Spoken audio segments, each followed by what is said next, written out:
Good morning, sir.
Good morning to all of you. Good morning, sir.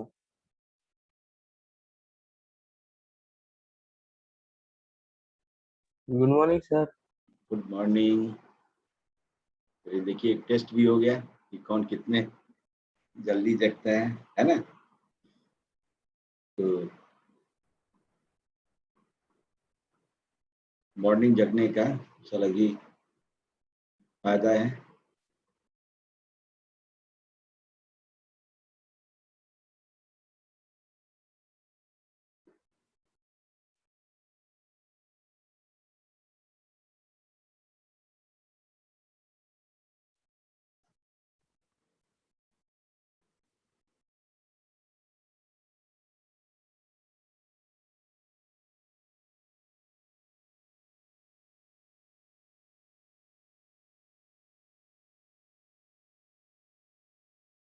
ठीक है, तो complex number की शुरुआत कर देता हूँ।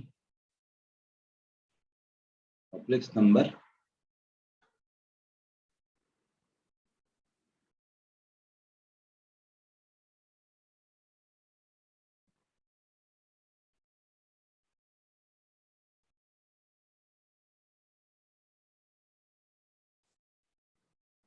ठीक है, ये बहुत ही आसान नंबर है।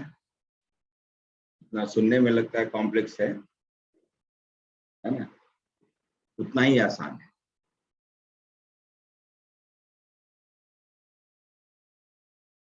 रीजन क्या है कि दो चीज है कि एक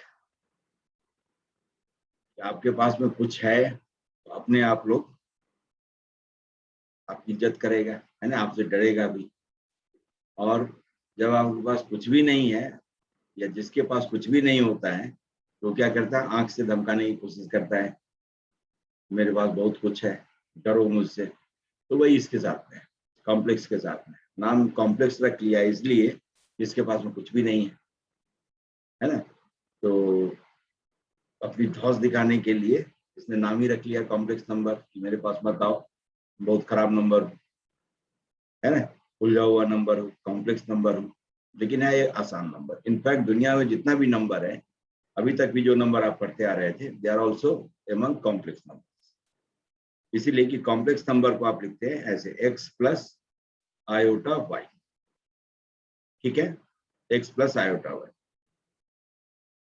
if x and y are real numbers, ऐसा दिया हो तो कहते हैं इसमें इस रियल पार्ट ऑफ z, जिसको शॉर्ट में ऐसे लिखते हैं आर ई और ब्रैकेट में z इक्वल टू x। और आयोटा का जो कोफिशिएंट होता है इस केस में उसे कहते हैं इमेजिनरी पार्ट। ठीक है, इमेजिनरी पार्ट। ठीक है, आई एम और ब्रैकेट में z, दिस इज y। समझिए, देख सकते हैं कि x और y ये दोनों का दोनों रियल नंबर है, और रियल नंबर तो आप पहले से पढ़ते आ रहे हैं। ठीक है, और रियल नंबर में जीरो भी आता है, तो जब मैं y को जीरो कर दूं तो z इक्वल टू x आ जाएगा। y तो कोई भी रियल नंबर हो, ये ऐसे नंबर को कहते हैं complex number. This is complex number. अभी तक जो पढ़ते आ रहे थे नंबर, वो भी कॉम्प्लेक्स नंबर का ही एक हिस्सा है। जब इसमें y 0 हो जाए, then z will be only x and such z is known as purely real। ठीक है, तो जब आपको कहे जैसे स्कूल एग्जामिनेशन का एक हिस्सा ये भी होता है, यहीं से क्वेश्चन सॉल्व हो जाएगा। आपको कोई कॉम्प्लेक्स नंबर कहता है प्योरली रियल है, ठीक है, तो क्या करोगे? इमेजिनरी पार्ट को 0 कर दूंगा, आई का जो भी कोफिशिएंट होगा उसको 0 कर दीजिए, तो कॉम्प्लेक्स नंबर प्योरली रियल हो जाएगा। या आई का कोफिशिएंट 0 हो तो नंबर प्योरली रियल होगा। If x is 0 then z को कहते हैं आप iota y, this is purely imaginary, purely imaginary. ठीक है, तो ये भी कॉम्प्लेक्स नंबर का ही हिस्सा है, क्योंकि कॉम्प्लेक्स नंबर का जनरल डेफिनेशन तो ये है, और इसी में से ये सब स्पेशल निकल के आए, जो प्योरली रियल नंबर भी है, प्योरली इमेजिनरी नंबर भी है, या मिला जुला असर हो, दोनों पार्ट नॉन रियल। ठीक है, तो इतनी बात समझ गए, बेसिक बात, कि रियल नंबर में जो रियल पार्ट और इमेजिनरी पार्ट करते हैं, बोथ पार्ट और रियल नंबर। रियल पार्ट तो सुनने में भी लगता है रियल है, लेकिन इमेजिनरी पार्ट को आपको जानना होगा कि वो भी रियल नंबर है। ठीक है, इसको इमेजिनरी पार्ट क्यों कहते हैं, किस गलती के कारण, कि आयोटा के साथ पाया गया, इसीलिए इसका नाम इमेजिनरी पार्ट। ठीक है, जैसे क्रिमिनल के साथ कोई टहलता हुआ भी मिल जाए तो हो सकता है कि पुलिस उसे समझे कि वो भी क्रिमिनल है, जबकि उसने कभी कोई क्राइम भी, एक चीटी भी नहीं मारी होगी, लेकिन फिर भी पुलिस उसे अरेस्ट करेगी। क्यों करेगी? तो क्रिमिनल के साथ पाया गया। तो इसीलिए इसका नाम जो इमेजिनरी पार्ट है वो इस रीजन से है कि ये आयोटा के साथ में पाया गया है ना। इस आयोटा की वैल्यू क्या होती है? Root of -1। अभी तक था कि नेगेटिव नंबर का स्क्वायर रूट हमें नहीं मालूम है, लेकिन आप आज के बाद ये नहीं कहेंगे कि नहीं मालूम है, आपको लिखना होगा रूट -1 हो।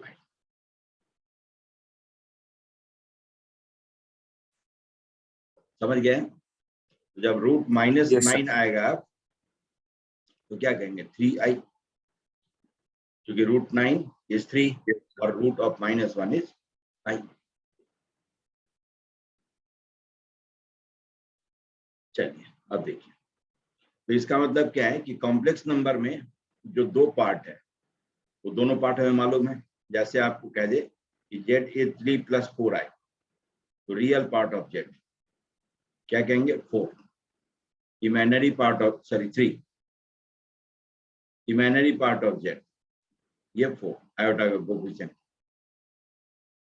ठीक है, ऐसे ही मान लीजिए z इक्वल टू दे दिया a + ib, तो रियल पार्ट ऑफ z क्या कहेंगे? और इमेजिनरी पार्ट ऑफ z बताइए।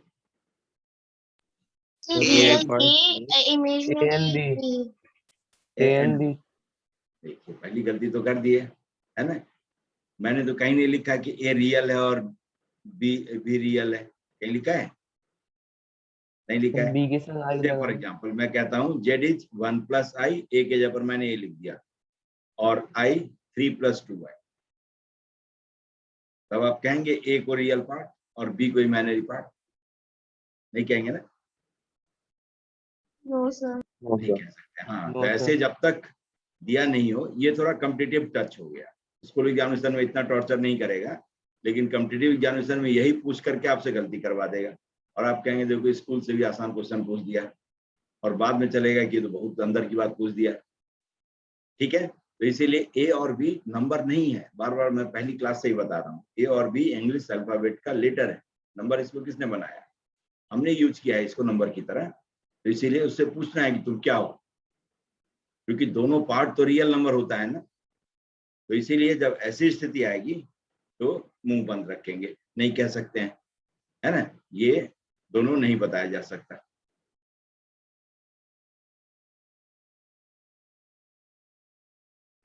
कांट बी ऑब्टेन, है ना।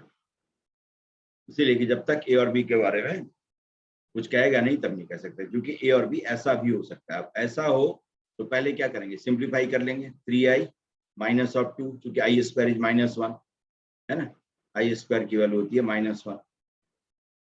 तो अब ये सॉल्व हो करके -1 + 4i। अब इस फॉर्म में आ गया, तो अब नाउ वी कैन से कि real part of z is -1, imaginary part of z is 4। समझ गए? तो जब z इस तरह से i बिखरा हुआ हो, मिला हुआ हो, तो पहले उसको दो पार्ट में क्लियरली बांट देते हैं, एक विथ i और एक विदाउट i।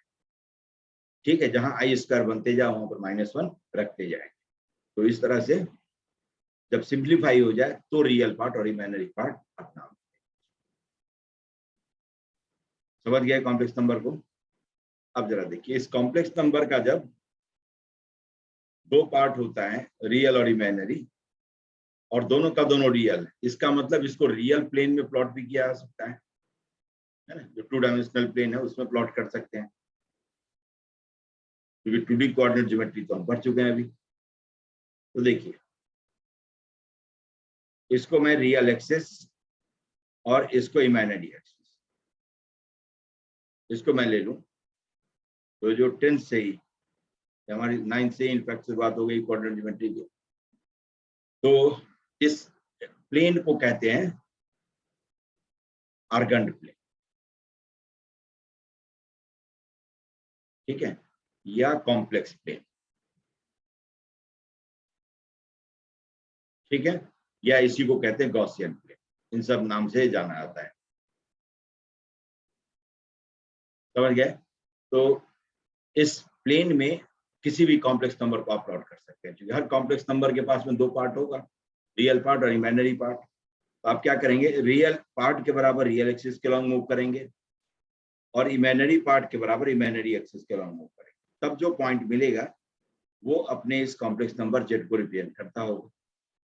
कन्वेंशन वही रहेगा जो आप कोऑर्डिनेट ज्योमेट्री में फॉलो करते थे, जैसे x की वैल्यू पॉजिटिव हो तो राइट साइड मूव करेंगे, नेगेटिव हो तो लेफ्ट साइड मूव करेंगे, y पॉजिटिव हो तो ऊपर, नेगेटिव होता तो नीचे। समझ गया? तो इस तरह से इस x, y को आप इस 2 डायमेंशनल प्लेन में प्लॉट कर सकते हैं।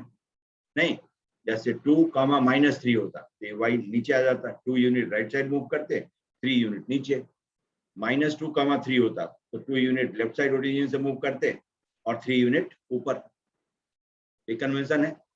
तो जो कन्वेंशन कोऑर्डिनेट ज्योमेट्री में आप फॉलो करते हैं, एग्जैक्टली वही फॉलो करना है, उसमें कोई मिलावट नहीं है ना, क्योंकि मैथमेटिक्स का एक कन्वेंशन जो शुरू में पढ़ते हैं वही मरते दम तक, अंत तक होता है, उसमें कोई फेरबदल नहीं होती। ये नहीं कि सिचुएशन के हिसाब से ऐसे कर लो।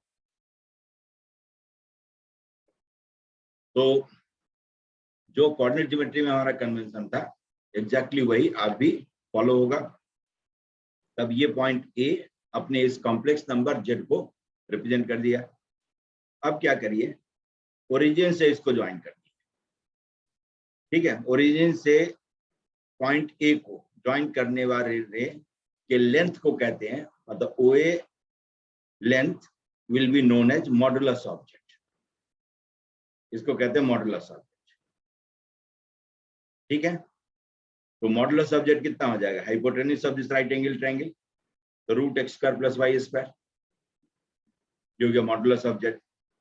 दूसरा, positive direction of real axis से पूरी बात सुनना है, एंटी क्लॉकवाइज में इस रे का जो इंक्लिनेशन है, इस इंक्लिनेशन को क्या कहेंगे, आर्गुमेंट ऑफ कॉम्प्लेक्स नंबर, इसको कहते हैं आर्गुमेंट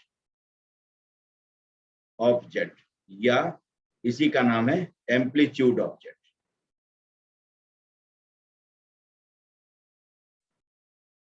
समझ गए?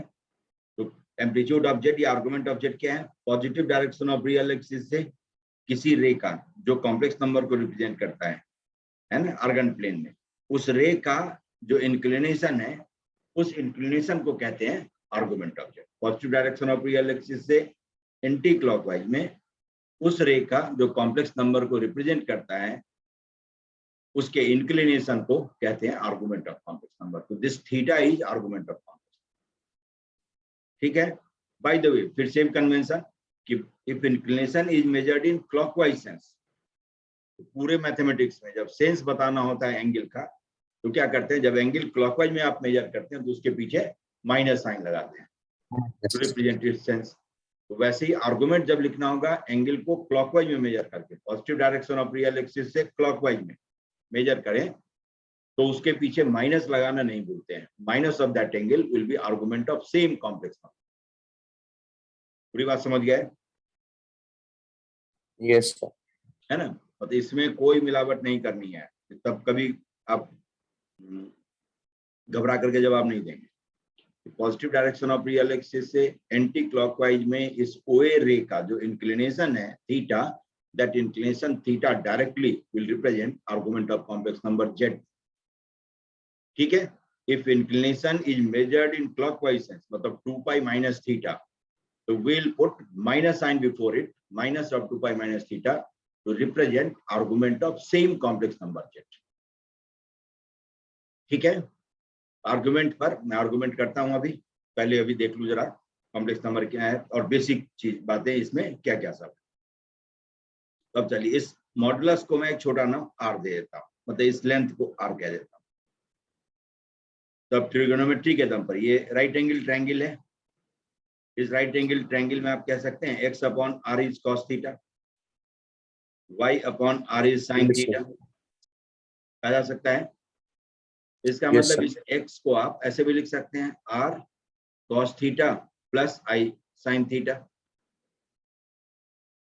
इसको Yes, sir. कहते हैं पोलर फॉर्म। ठीक है? इसी को ऐसे भी लिखते हैं r सिस थीटा। ऐसा लिखा हो तो इसका मतलब नहीं सोचना है कि मिस प्रिंटिंग। शॉर्ट में c फॉर cos, i बीच में और s फॉर sin और थीटा कॉमन एंगल, सिस थीटा लिखा। इसका मतलब भी यही है cos theta plus iota sin theta. समझ गए? सर हाँ, सर ये आर आर ब्रैकेट में cos थीटा प्लस आई sin थीटा कैसे आया? कहाँ से लिखा है? यहां से लिख दिया, x is r cos theta नहीं है, y is r sin theta, r common ले लिया। नहीं समझे? इस राइट ट्रायंगल में ओ ए बी में cos थीटा नहीं होगा बेस अपॉन हाइपोटेन्यूज। नहीं सर, आपने ऐड क्यों किया है सर? x को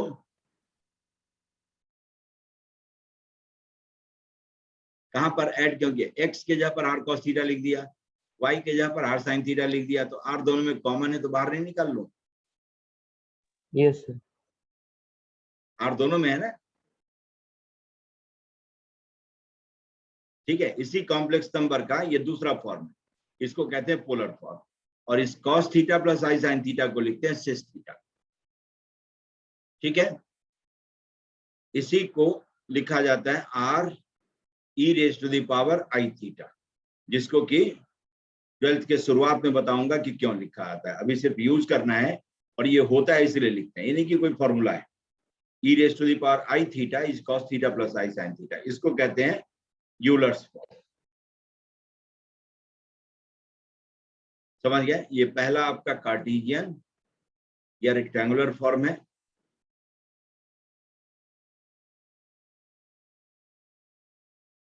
समझ गए? दूसरा आपका पोलर फॉर्म है और तीसरा आपका यूलर फॉर्म। ये तीन फॉर्म आपको जानना है। तीनों फॉर्म में किसी भी फॉर्म में कॉम्प्लेक्स नंबर दिया हो तो कंपेयर करके आप इसी तरह से उसका जो दो चीज है मॉडुलस और आर्गुमेंट निकाल सकते हैं, है ना। जैसे यूलर फॉर्म में दिया हुआ है तो बाहर जो r है, this r is modulus of complex number, और e के पावर में आयोटा का जो कोफिशिएंट होगा that coefficient will be argument of complex number. Polar form है तो r मॉडुलस है और ब्रैकेट के अंदर में cos और sin का जो कॉमन एंगल है that common angle is argument of complex number या एम्पलीट्यूड ऑफ कॉम्प्लेक्स। इन तीनों फॉर्म को समझ गए? Yes, sir. ठीक है, तो देखिए आप जैसे आपको मान लीजिए जेड दे दिया, यही 1 प्लस √3i, ठीक है, और इसको कहता है पोलर फॉर्म में लिखो। ये आपका रेक्टेंगुलर फॉर्म है, कार्टेशियन फॉर्म है। तो सबसे पहले क्या करेंगे, मॉडुलस ऑफ जेड निकालें। तो मॉडुलस ऑफ जेड कितना होगा? 1 + 3 2। ठीक है, तो आप क्या करेंगे, मॉडुलस से इसको डिवाइड और मल्टीप्लाई करें। 1/2 प्लस √3/2i। समझ गया? किसी भी कॉम्प्लेक्स नंबर को पोलर फॉर्म में लिखने के लिए सबसे पहला स्टेप क्या है कि मॉड निकालना है, मॉड से उसको डिवाइड करिए और मल्टीप्लाई करिए। ठीक है, अब 2 टाइम्स 1/2 को आप cos थीटा कहेंगे तो √3/2 बिना पूछे sin थीटा हो जाएगा, है ना? क्यों? तो देखिए राइट ट्रायंगल बना लीजिए, यहाँ तो एंगल ही आ जाएगा, लेकिन जहां एंगल नहीं आए वहां पर घबराना नहीं है। ठीक है, वहां पर जैसे ये थीटा है, बेस 1 है और हाइपोटेन्यूज 2 है, तभी cos थीटा इज 1/2। इसका परपेंडिकुलर √3 नहीं हो जाएगा? Yes sir. हो जाएगा। तो जैसे ही 1/2 को आप cos थीटा कहेंगे, है ना, तो √3/2 sin थीटा हो ही जाएगा, आपसे इजाजत भी नहीं मांगेगा। हियर थीटा इज π/3, यहाँ मालूम है, लेकिन बाकी जगह हो सकता है नहीं मालूम होगा, थीटा के डर में रहेगा, यस क्या फर्क पड़ता है?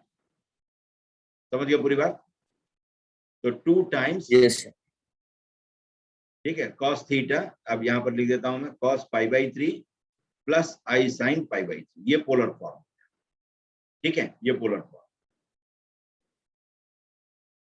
अब इसी को यूलर फॉर्म में कहेगा तो 2ei π/3, खत्म, ये यूलर फॉर्म हो गया।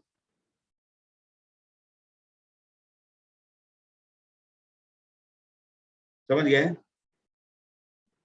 यही यस मान लीजिए आपको रहता है z is 1 minus of √3i, ये दे दिया, इसका भी मॉडुलस तो वही होगा, modulus of z is again 1 + 3, √1 + 3, तो 2 से डिवाइड और मल्टीप्लाई करिए।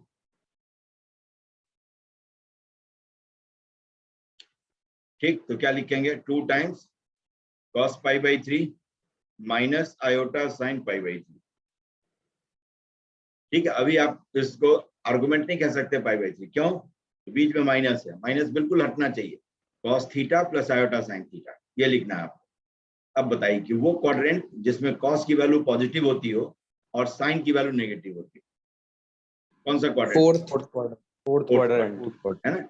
फोर्थ क्वाड्रेंट का एंगल लेना हो तो आप 2π माइनस थीटा ले सकते हैं। Yes sir. ले लेंगे, इसको आप लिख सकते हैं 2 times cos of 2π minus π/3 plus iota sin 2π minus π/3, दिखा सकता है? cos 2π minus π/3 is cos theta, cos π/3, है ना, और sin 2π minus π/3 will be minus of sin π/3। समझ गया? क्योंकि ऑल sin tan cos, इस क्वाड्रेंट में जब एंगल आएगा तो उस पर cos ऑपरेट करेंगे तो उसकी वैल्यू पॉजिटिव होगी, इससे और फंक्शन चेंज नहीं होगा, इसलिए cos 2π माइनस π/3 cos π/3 रह जाएगा। ठीक, और sin 2π माइनस 3 लिखेंगे तो माइनस ऑफ sin π/3 हो जाएगा।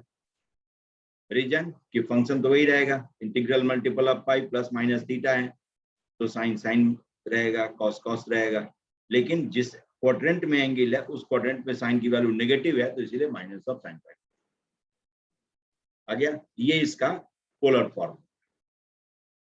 समझ गए कि 2 times cos theta plus iota sine theta, हो गया थीटा इज 2π माइनस π/3।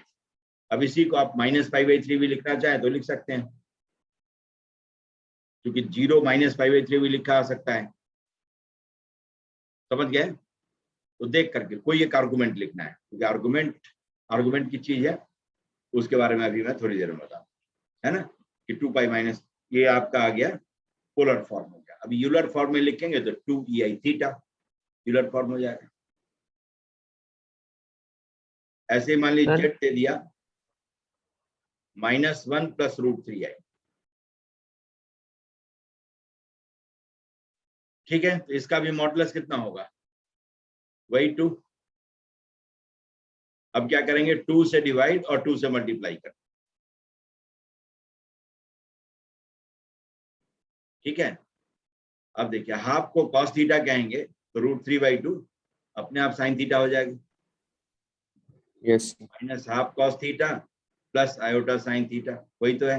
मैग्नीट्यूड को लेकर के राइट ट्रायंगल बनाते हैं, है ना, और साइन को हटाने के लिए। अब देखिए वो क्वाड्रेंट जिसमें cos की वैल्यू नेगेटिव होती हो और साइन की वैल्यू पॉजिटिव होती सेकंड क्वाड्रेंट। है। देख रहे हैं, आसान काम है। Second quadrant. अब सेकेंड क्वाड्रेंट का एंगल लेना होगा, यहाँ 0, यहाँ पाई, क्योंकि फंक्शन वही रखना है, कॉस कॉस ही रहे, साइन साइन ही रहे, तो इसीलिए आप पाई माइनस थीटा करेंगे, तो आपका काम हो Yes, जाएगा। Cos pi minus theta plus iota sine pi minus theta. आ गया? माइनस साइन बिल्कुल नहीं रहना चाहिए, माइनस हटा देना है, और कैसे हटाना है वो भी समझ गया आप। इसको लिख दीजिए, Yes, sir. Pi minus theta, here theta is pi by 3, ये हो जाएगा cos 2 pi by 3 plus iota sign 2 pi by 3,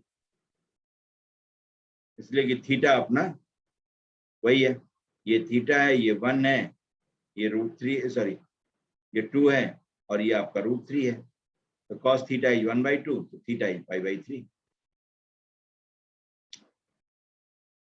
ठीक है, ये पोलर फॉर्म हो गया आपका। अब इसी को आप यूलर फॉर्म में लिखना चाहेंगे तो 2EI 2 पाई बाई 3। समझ गए? ये सेकेंड क्वाड्रेंट तक पहुंच गए। अब देखिए थर्ड और फाइनल क्वाड्रेंट बताता हूं। जैसे मान ली -1 माइनस √3 आई है, ठीक। अब जैसे थीटा नहीं मालूम होगा, 60 नहीं निकल के आए, तो ऐसे लिख दीजिए वेयर tan थीटा इज √3, खत्म। समझ गए? और इसी तरह से माइनस को हटाना है। मेन मेरा मकसद है ये बताना कि how to get rid of this minus sign within bracket, तो उसको कैसे रिजॉल्व किया जाए। ये तो 1 + 3, ये 2 आ गया। अब जरा देखिए, मॉड अब जेड को ऐसे लिख सकते हैं, 2 से डिवाइड और 2 से मल्टीप्लाई करें, 2 से मल्टीप्लाई और अंदर में 2 से डिवाइड करें। ठीक है, तो इसको आप लिख सकते हैं minus of cos theta minus iota sine theta, हो गया। अब दोनों माइनस है। अब वो क्वाड्रेंट जिसमें Third दोनों quadrant. नेगेटिव होता है, थर्ड क्वाड्रेंट। थर्ड। बस देखिए कितना आसान काम है। काम का इसको बर्डन बना करके चलते हैं, पाई और प्लस कर दीजिए, थर्ड क्वाड्रेंट में आप पहुंच जाएंगे। ठीक है, तो थीटा को पाई प्लस थीटा से रिप्लेस करिए, सारे माइनस को गायब करिए आप, cos pi plus theta plus iota sine pi plus theta, हो गया ये पोलर फॉर्म।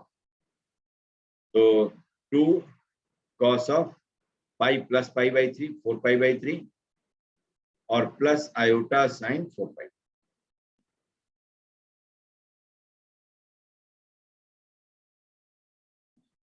समझ गए? Sir yes sir. हो जाएगा। यस सर क्वाड्रेंट कैसे निकालेंगे? क्वाड्रेंट साइन देख करके, कॉस के पीछे नेगेटिव है कि साइन के पीछे नेगेटिव है देख लेना है। अब दोनों नेगेटिव था तो इसीलिए थर्ड क्वाड्रेंट का एंगल लेना है। कॉस के पीछे नेगेटिव है और साइन के पीछे पॉजिटिव है, तो इस कॉस का नेगेटिव हटाना है, तो देख लेना है कॉस नेगेटिव और साइन पॉजिटिव किस क्वाड्रेंट में होता है, सेकंड क्वाड्रेंट। अब समझ गए? यहाँ देखिए, ये था कॉस थीटा और माइनस आई साइन थीटा, तो साइन नेगेटिव है और कॉस पॉजिटिव है, किस क्वाड्रेंट में होगा? फोर्थ क्वाड्रेंट, है ना? सर फोर्थ क्वाड्रेंट ये यहाँ तो लिया है। सर कोऑर्डिनेट ज्योमेट्री सर हमने पढ़ी नहीं है, तो सर उसमें है क्या? Sir? Sir coordinate geometry sir यहाँ पे पढ़ी नहीं है, तो सर उसमें है ये? Coordinate geometry? Yes sir. नहीं, कोऑर्डिनेट ज्योमेट्री का इसमें कहाँ कहीं यूज है, ये ट्रिगोनोमेट्री के एंगल मेजर करने का यूज है कि किस क्वाड्रेंट में कौन पॉजिटिव है कौन नेगेटिव।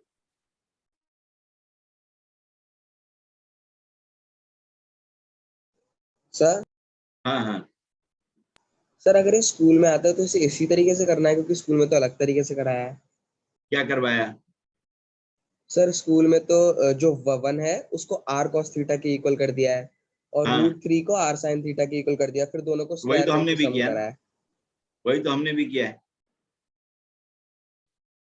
हमने r पहले निकाल करके मल्टीप्लाई डिवाइड कर दिया, तो r cos थीटा नहीं हो गया, 2 × हाफ r cos थीटा हो गया, Yes, sir. 2 × √3/2 r sin theta हो गया। सर 2 कॉमन निकाल लिया बस हमने। हाँ, 2 कॉमन निकाल लिया, तो आप सीधा यही रखिए, है ना, क्योंकि यहाँ पर रियल पार्ट स्कूल वाले इसको देख करके करते हैं। देखिए ये है, यही x आपका 1 था ना, और यही y Yes, sir. √3 है, एक्स को r Yes, cos sir. Theta, y को आर साइन थीटा रख लिया, हमने ट्रायंगल बना लिया। समझ गए? हमने ब्लाइंड काम नहीं किया, हमने ट्रायंगल बना करके मॉडुलस निकाल दिया। ठीक है, तो उसका बेस रियल पार्ट और परपेंडिकुलर इमेजिनरी पार्ट आ गया।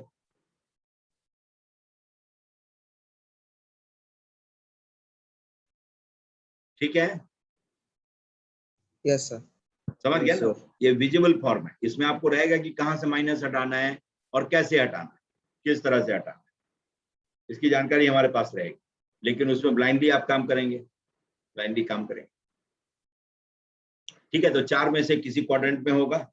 जैसे मान लीजिए जनरल एग्जांपल जिसमें कि आपको थीटा नहीं निकल के आएगा, जैसे 2 + 3i दे दिया या -2 + 3i लिख लिया, ये है। अब इसको कहता है पोलर फॉर्म में लिखो। अब क्या करेंगे, मॉड जेड निकालेंगे, रूट ऑफ 4 + 9 मतलब √13। क्या करेंगे आप, √13 से मल्टीप्लाई और √13 से डिवाइड। Yes. समझ गए? एक छोटा सा राइट ट्रायंगल बना लीजिए बगल में, ये थीटा है, ये 2 है, ये √13 है, ये अपने आप 3 हो जाएगा। हो गया? यहाँ पर tan थीटा इज 3/2। अब कोई थीटा आपको नहीं मालूम है, tan थीटा इज 3/2, तो थीटा की वैल्यू क्या होती है, जान पहचान का एंगल नहीं है, बिल्कुल नहीं। ठीक है, चलिए अब इसको मैं लिख देता हूँ, √13 minus cos theta and plus i sine theta, है ना? क्यों लिखा हुआ आपके बगल में सबूत है, कॉस थीटा होता ही है बेस अपॉन हाइपोटेन्यूज, और थीटा जिस राइट ट्रायंगल का एंगल हमने लिया वो दिखा भी दिया है मैंने। समझ गए? अब हमें क्या करना है, इस माइनस से छुटकारा पाना है। तो अब देखना क्या है कि कॉस थीटा किस क्वाड्रेंट में नेगेटिव है और साइन थीटा पॉजिटिव है। Second quadrant. Second quadrant. अगर मैं आ गया, बस हो गया, बस इतना काम है हमारा। अब कहाँ हीट एंड ट्रायल क्यों करूं, माइनस प्लस क्या है ना, वो अपने आप बताएगा क्या करना नहीं करना है। पाई 180 यहाँ का एंगल है, इस बाउंड्री का एंगल 0, π/2, पाई, 3π/2 और 2π। यही है, 0 से 2π तक में यूजुअली लेकर के तब आप पोलर फॉर्म में लिखते हैं, या नहीं तो -π से π के बीच में भी लेकर कर सकते हैं। कन्वेंशन अपना वही फॉलो होगा,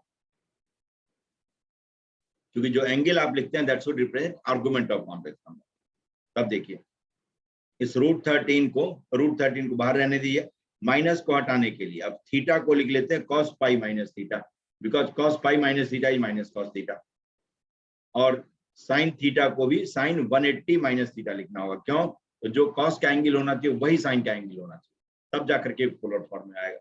अब ये पोलर फॉर्म समझ गया?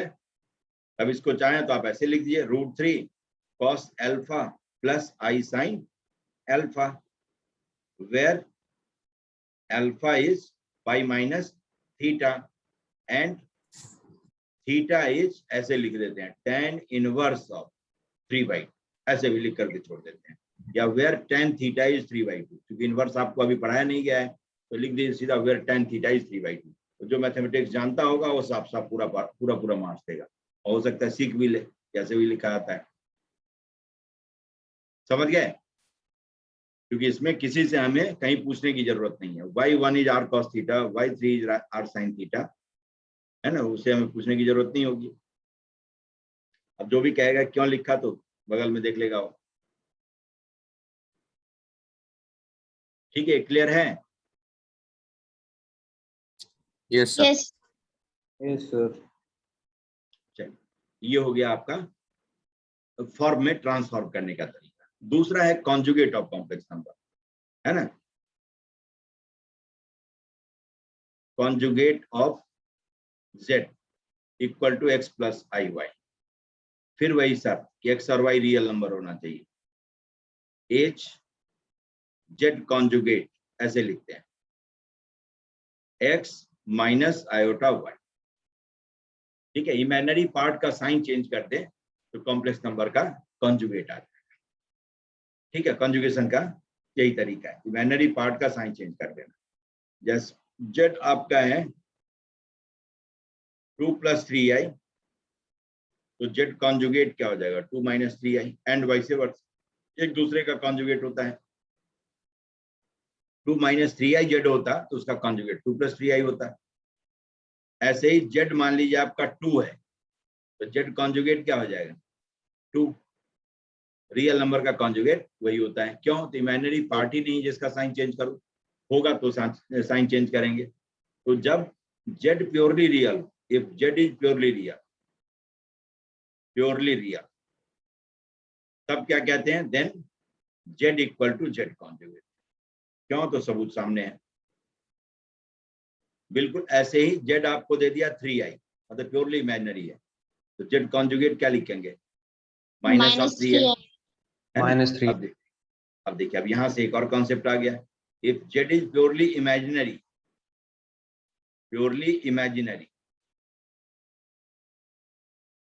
Then z conjugate = minus of z। नहीं, ये माइनस ऑफ z हो गया। ठीक है, तो जब z प्योरली रियल हो या प्योरली इमेजिनरी हो तो z और z कॉन्जुगेट को डायरेक्टली आप रिलेट कर सकते हैं। ठीक है, वरना z और z कॉन्जुगेट में क्या रिश्ता आता है, मैं आपको पिक्टोरियल व्यू दे देता हूँ जो आप आराम से समझ जाएंगे, कहीं कुछ भटकने की जरूरत नहीं। देखिए, इसको आर्गन प्लेन में प्लॉट करें, जिसमें एक रेफरेंस एक्सिस रियल एक्सिस है और दूसरा इमेजिनरी एक्सिस। ठीक है, तो z बाय द वे आपका x + i है और y पॉजिटिव है तो ऊपर प्लॉट होगा, है ना? ये z का लोकेशन है। तो z कॉन्जुगेट का लोकेशन ठीक उतना ही नीचे होगा। बताइए। Yes sir. ठीक है, क्योंकि z का इमेजिनरी पार्ट y है, y पॉजिटिव है, तो z कॉन्जुगेट का इमेजिनरी पार्ट -y होगा, तो -y विल बी नेगेटिव। ठीक है, तो दोनों में रिलेशन क्या है कि दोनों का मॉडुलस देखिए सेम है। क्योंकि इन दोनों ट्रायंगल को देखें तो ये दोनों ट्रायंगल कॉन्ग्रुएंट है। Yes sir. Yes sir. z का रियल एक्सिस में मिरर इमेज ले लें तो z कॉन्जुगेट आ जाता है, आ जाएगा। क्योंकि z के करिस्पॉन्डिंग जो पॉइंट a है रियल एक्सिस के उतना ही ऊपर है जितना a' नीचे है। इसका मतलब a और a' एक दूसरे का रियल एक्सिस में मिरर इमेज है। Yes sir. Yes, complex number और उसके कॉन्जुगेट में यही ज्योमेट्रिकल रिलेशन है। तब जरा देखिए, अब ये r है तो ये भी r होगा, दोनों ट्रायंगल कॉन्ग्रुएंट है, दोनों ट्रायंगल कॉन्ग्रुएंट है। ये r तो ये भी r, ये थीटा तो ये भी थीटा, नहीं? Yes sir. होगा। तो अब देखिए, आर्गुमेंट ऑफ z, शॉर्ट में इसको ऐसे लिखते हैं आर्ग z या एम्प z, है ना? ऐसे लिख दिया। इसका मतलब आर्गुमेंट ऑफ z और amplitude of z is theta and argument of z conjugate और argument amplitude of z conjugate क्या लिखेंगे? -थीटा, क्योंकि वही उतना ही एंगल आप क्लॉकवाइज में मेजर करें इस OA' रे का, है ना? OA' का इंक्लिनेशन रियल एक्सिस से क्लॉकवाइज में मेजर करें तो एग्जैक्टली उतना ही एंगल आएगा जितना OA रे का positive direction of real axis से एंटी क्लॉकवाइज में। तो एंटी क्लॉकवाइज में है तो आर्गुमेंट थीटा है, और क्लॉकवाइज में उतना ही एंगल मेजर करेंगे तो आर्गुमेंट लिखना हो तो क्या करेंगे? Minus of that angle theta. ठीक है, तो कॉम्प्लेक्स नंबर का मॉडुलस और कॉन्जुगेट का मॉडुलस, दोनों का मॉडुलस सेम होता है r। अब देख भी सकते हैं -y का स्क्वायर करते तभी तो y² ही आता है ना। और कॉम्प्लेक्स नंबर का मॉडुलस निकालने का ही तरीका है रूट ऑफ रियल पार्ट का स्क्वायर प्लस इमेजिनरी पार्ट का square. Whether imaginary part is y और -y, it hardly matters, square of both number will be y²।